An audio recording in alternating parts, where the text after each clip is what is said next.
temps est précieux. Et c'est vrai, votre temps, vous savez, perdre du temps, c'est perdre de la vie. Si vous perdez du temps, vous perdez de la vie. Et vraiment, je ne veux surtout pas vous faire peur, mais le temps est finalement est en réalité la seule ressource qui n'est plus récupérable. Vous perdez de l'argent, vous savez toujours en récupérer. Vous perdez des super bons amis, vous savez en avoir d'autres. Vous perdez du temps, eh bien, c'est fini. Là, je viens de perdre 2 secondes de ma vie. Vous voyez? C'est pour cela qu'il faut utiliser au mieux son temps. Et finalement, c'est très dur parce qu'on vit finalement à court terme. C'est-à-dire, on pense souvent à court terme et c'est très dur de penser à long terme. Et on a finalement beaucoup de mal. On sait qu'on doit bien utiliser son temps, mais c'est aussi un peu, ça va à l'encontre de notre psychique, j'ai envie de dire.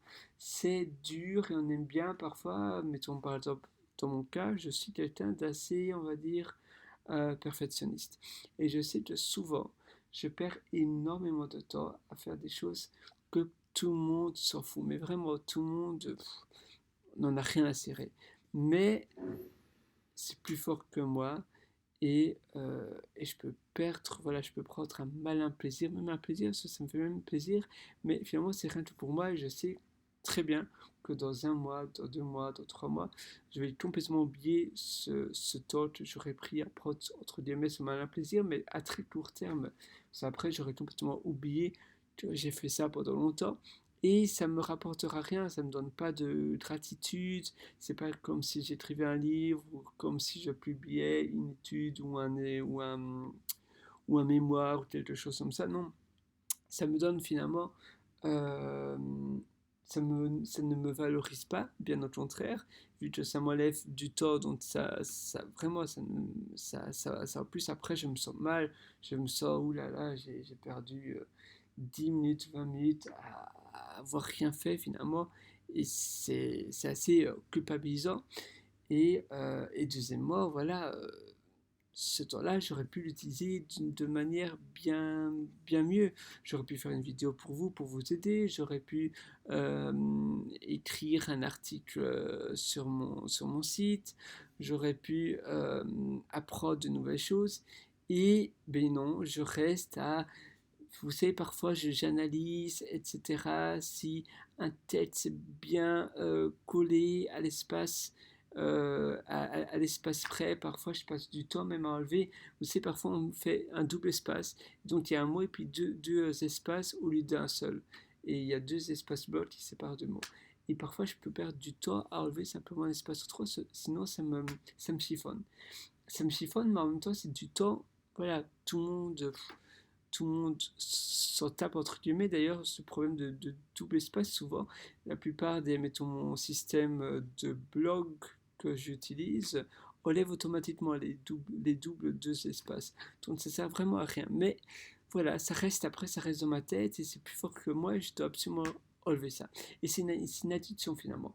Et je dois vraiment remplacer, et si vous avez la même chose, certainement vous n'êtes peut-être pas exactement pour les mêmes choses que moi, mais vous savez aussi, parfois vous êtes certainement aussi un peu minimaliste ou vous perdez du temps pour des choses qui sont vraiment inutiles. Donc essayez vraiment de remplacer cette tentation, cette addiction à utiliser votre temps pour faire des choses qui ont peu d'importance envers autre chose, en faisant autre chose, en faisant quelque chose qui est vraiment, qui va vraiment vous apporter quelque chose, en remplaçant ce, ce, ce vouloir, ce, ce, le temps que vous utilisez par une chose, voilà, vous remplacez, c'est souvent, c'est très dur à dire parce que mettons, oui, reprenons mon exemple à moi, je suis le mieux placé pour l'expliquer, vu que c'est vraiment, ça se passe vraiment dans ma vie quotidienne, et souvent j'essaie justement de faire cet exercice pour enlever euh, cette suppression de temps. Et donc, par exemple, je vous disais que je suis assez minimaliste, et or, au lieu de tenter de faire cette chose minimaliste, oula, qu'est-ce que je raconte? Je suis très perfectionniste, donc au lieu de passer du temps à réaliser cette chose de manière très perfectionniste, j'essaye vraiment de me dire non, non, non, ça ne sert à rien et de directement bâcler, directement river mon attention sur autre chose pour vite oublier et ne plus être tenté. Et au plus vous allez faire ça, au moins vous allez avoir des pulsions comme ça de vouloir mal utiliser votre temps. Au fait, finalement, c'est un peu comme un trouble obsessionnel. Au plus vous allez accepter votre tentation, votre mémoire qui dit non, faites ça, faites ça, faites ça, au plus vous êtes addict à perdre du temps inutilement. Et au moins, au plus, voilà, si vous prenez vraiment votre courage à deux mains et que vous dites non, non, non, je ne passe pas du tout à faire ça, j'arrête tout de suite, je fais autre chose, et bien là, c'est plus simple. Et parfois, on se dit aussi, oh, mais j'ai déjà perdu 10 minutes à faire un truc qui sert à rien, mais bon, j'ai presque terminé, je ne vais pas directement bâcler et faire autre chose parce que j'ai déjà perdu 10 minutes. Et c'est ça aussi le problème. C'est un peu comme dans une relation, on va bien, mettons une relation avec une relation de couple. Parfois, on voit bien que ça ne fonctionne pas, mais parce qu'on a déjà perdu 5 ans ou 3 ans avec cette personne, on veut pas quitter cette personne parce qu'on se dit, mais j'ai déjà perdu 3 ans. Voilà, ça sert à toi ou parfois 10 ans, et au plus on reste longtemps avec cette personne, au plus on aura de mal à quitter cette personne parce qu'on se dit, mais sinon j'aurais perdu 10 ans. Mais non, mieux vaut, même si ça fait déjà 10 ans, mais au plus vous allez attendre, au pire ça sera. Et c'est vrai que parfois, à nouveau, notre instinct nous dit non, non, non, parce que on est peut-être presque à la fin.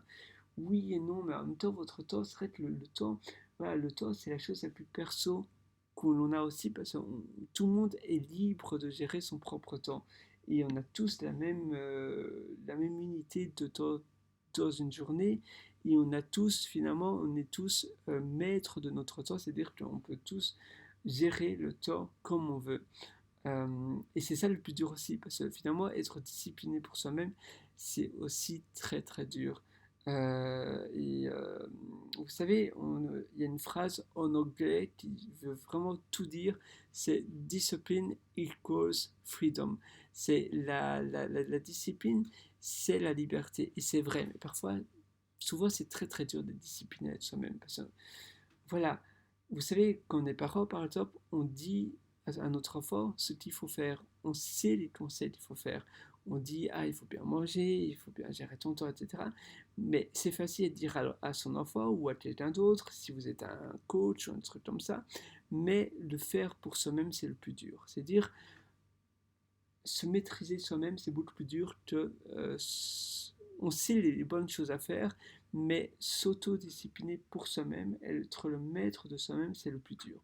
C'est la même chose si vous voulez vous lever tôt et que vous n'avez pas d'employeur, etc. Vous dites, oh, je vais me lever à 6 heures du matin, mais c'est très très dur de le faire. Par contre, si vous avez quelque chose d'externe, euh, une contrainte extérieure comme un employeur, et bien là, vous savez que vous devez vous lever tôt, sinon vous risquez d'être viré, et bien vous allez beaucoup plus facilement vous lever tôt. À l'heure vraiment demandée, sinon vous êtes en retard pour votre boulot. Mais s'il n'y a rien que vous, et même si c'est pour des projets perso, des projets super importants mais personnels, et si c'est seulement vous, votre propre boss, eh bien ce sera beaucoup plus difficile de vous lever tôt. Et à nouveau, c'est une question de temps. Vous devez vraiment gérer bien votre temps et vous savez, c'est pour vous. Mais souvent, on a du mal, c'est un peu contre-intuitif, mais on a du mal à vraiment s'autodiscipliner pour soi-même. Donc vraiment, prenez votre courage à deux mains et essayez de trouver aussi des facteurs extérieurs pour, vous savez, pour faire des triggers, on appelle ça, des leviers, attendez, j'ai le mot en français, des déclencheurs, pardon, des déclencheurs, donc quelque chose d'extérieur qui va déclencher votre volonté à bien utiliser votre temps. Nous, on se donne rendez-vous dans une prochaine vidéo et je vous souhaite bon courage. Ciao.